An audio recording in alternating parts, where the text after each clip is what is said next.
Ladies and gentlemen, welcome to Metropolis Radio. Today, we are exploring the Screen Rant article that is titled The Expendables 4 is Fixing Two of the Major Failings of the Third Movie. Now, before we jump into this, let's actually see if they are actually crediting the major failings of the Expendables 3, because I'm going to say this right off the bat.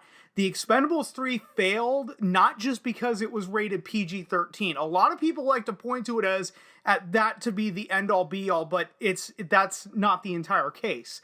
The Expendables 4 promises to fix two of the major failings of the third film. Here's how the fourth Expendables will improve upon the previous. While the Expendables 4 is still in the process of being completed, audiences have good reason to believe the latest installment of the action franchise will fix two of the major failings of the third movie, The Expendables 3. Well, herp-a-derp. With an ensemble cast of iconic action stars headed up by Sylvester Stallone, The Expendables was an homage and throwback to the blockbuster films of the 1980s and 1990s. Remember that point. Along with the appeal of seeing an international cast of legendary action figures teaming up in a film for the first time, The Expendables featured large-scale action sequences, impressive fight choreography, and plenty of one-liner jokes between the punches and explosions. The storyline for The Expendables involved an elite group of mercenaries hired for a mission to infiltrate an island Latin American dictator, a formula perfected by 2021's The Suicide Squad. The Expendables was a success, earning $274 million at the box office and resulting in two sequels being made over the next 4 years. While The Expendables 2 surpassed the original with a box office gross of $315 million, The Expendables 3 was the least successful entry in the franchise, earning only $214 million. Now, The Expendables 3 was not a box office bomb. It just made less money than The Expendables 1 and 2 did. Production began on the Expendables 4 in October of 2021, with Stallone returning with original cast members Jason Statham, Dolph Lundgren, and Randy Couture. Plans for a spin-off film involving Statham's character Lee Christmas were also announced, though it now seems as though these projects are one and the same. This seems to have been confirmed by a post Stallone made on Instagram in August, announcing The Expendables: A Christmas Story as the working title for the fourth film. It is possible an Expendables spin-off is better than a sequel, especially given the opportunity to fix the major failings of The Expendables 3. And now, let's first explore why The Expendables 3 is the least popular of the series. Keep in mind, they had to do this over the course of a few paragraphs, so a true in-depth analysis is not going to be here. And if I were to do a true in-depth analysis, we would probably be here for the next hour. The cast in The Expendables included Jason Statham, Jet Li, Dolph Lundgren, Randy Couture, Terry Crews, Stone Cold Steve Austin, and Mickey Rourke, with Bruce Willis and Arnold Schwarzenegger giving cameo appearances that would be extended in the sequel. The Expendables 2 also added Chuck Norris and Liam Hemsworth to the cast, along with Jean-Claude Van Damme as the installment's main villain, Jean Valjean. The cast only grew for The Expendables 3, which added Antonio Banderas, Wesley Snipes, Kelsey Grammer, Kellen Lutz, Ronda Rousey, Glenn Powell, Victor Ortiz, Mel Gibson, and Harrison Ford. And by the way, Harrison Ford replacing Bruce Willis in that movie. Given the Expendables franchise's resistance to kill off characters, many of the original cast members also returned, and The Expendables 3 simply had too many characters to care about or even keep track of. The Expendables 3 also made the bold choice of aiming for a PG-13 rating, despite the first two films being R-rated for extreme violence in some language. When speaking at a press conference in 2014 via Deadline, Stallone explained the decision was made to quote-unquote reach as many people as possible, and that he believed they quote-unquote owe it to the next generation. This likely also explains why several of the new cast members belong to a younger generation instead of additional icons from the past decades of action. Jackie Chan almost appeared in The Expendables 3, but backed out over concerns the role was too small. This was likely a good decision, both given the bloated cast and watered-down violence. The rating decision ultimately backfired, with The Expendables 3 earning poorer reviews and box office results than either of the previous installments, despite being PG-13. Stallone and the filmmakers failed to recognize the elements from the first two films that spoke to the core fan base, and efforts to appeal to younger viewers were similarly unsuccessful. If the franchise hopes to revive interest in the action franchise, The Expendables 4 will have to follow through on some crucial improvements. And finally, and now let's look at how A Christmas Story is fixing Expendables 3's biggest issues. After the failed attempt at appealing to a wider audience with The Expendables 3, Stallone confirmed that The Expendables 4 will be rated R, calling the previous PG-13 rating a quote-unquote horrible miscalculation on everyone's part. And my response to this is, no fucking shit, Sherlock. Anyway, back to the article before I blow out your eardrums again.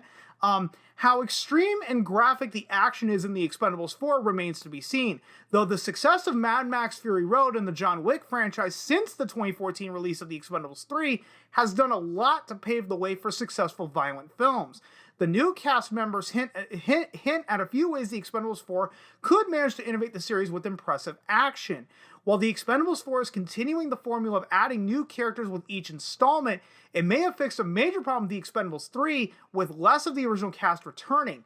Along with Stallone, Jason Statham, Dolph Lundgren, and Randy Couture will be returning to their roles, while other past members of the Expendables team are absent from the cast list. Joining the cast for The Expendables 4 is Iko Uwais as the villain, as we've gone over on this channel before, along with Curtis 50 Cent Jackson, Megan Fox, Andy Garcia, and Tony Jaa in undisclosed roles. And finally, the final point that this article makes is The Expendables 4 still needs to win back viewers. That is a genuine no shit Sherlock moment, especially with how bad The Expendables 3 was. After the disappointment brought by The Expendables 3, The Expendables 4 needs to do more than just repeat the formula from the first two films. Some inventiveness may be necessary to make the franchise relevant again, especially now that over 5 years have passed since the last installment. By the time that The Expendables 4 comes out, it would have been 8 years, because The Expendables 4 is not set to come out until 2022, and The Expendables 3 came out in 2014. Here we go. An article from the Illuminati in 2020 reported that Stallone's role would be a quote-unquote emotional one for fans and diminished from the previous installments, though his presence will be felt throughout the film. This has led some to speculate that Sylvester Stallone's Barney Ross will be killed off in The Expendables 4. This could pave the way for Statham's Lee Christmas character to take the lead in the franchise moving forward. Although Stallone has no signs of slowing down, has shown no signs of slowing down, the 75-year-old star has seemed to be passing the baton along in several franchises, including the transition from releasing Rocky movies to the spin-off Creed franchise. Well, maybe that's the reason why many have speculated that Barney Ross will be killed off in Expendables 4, because Sylvester Stallone is a 75-year-old man. How much longer can he really keep going with this? You know, as previously mentioned, the new cast members have the potential to invigorate the series in exciting ways, although The Expendables 4 continues the formula of bringing former A-list celebrities into the fold. There appears to be more of an emphasis on bringing in new talent with the casting of Indonesian star Iko Uwais as the main villain.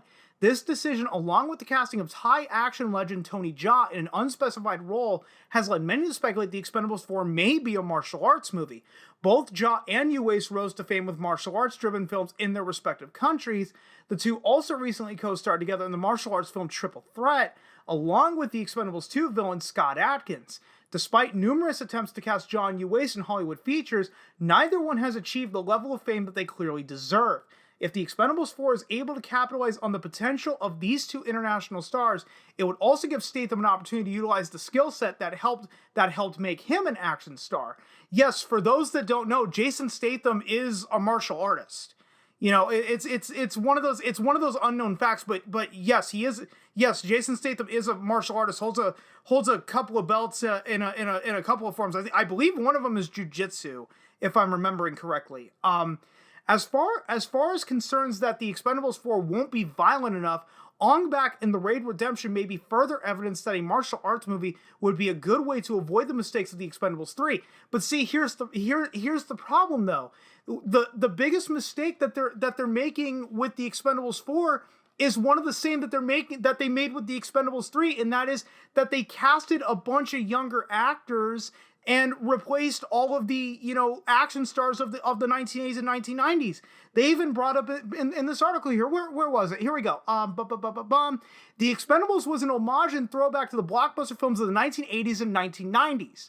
So if you're casting less people from action movies of the 80s and 90s, then what's the point of the Expendables franchise?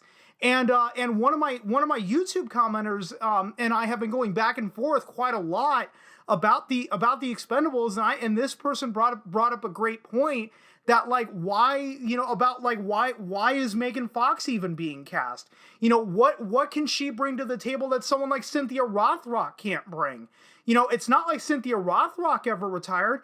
And in fact, back in 2014, she starred in an Expendables knockoff movie called Mercenaries that she also did with Vivica Fox. Most people remember her from the Kill Bill movies, and Kristanna Loken, the female Terminator from Terminator 3 Rise of the Machines. Or hell, what can Megan Fox bring to the table that someone like Mila Jovovich can't bring to the table? I would take Mila Jovovich over Megan Fox any day of the week personally. But still, now we're at a point where what is the point of the Expendables 4 now that you're casting action stars from the early to mid 2000s now? You can no longer say that the Expendables is truly an homage to the action movies of the 80s and 90s if you continue to displace those very actors. And guys, that's all I've got for you. If you stuck around this long, thanks so much for doing so. And if you've been following me long enough, I'm terrible at ending these videos. So I will just see you guys next time.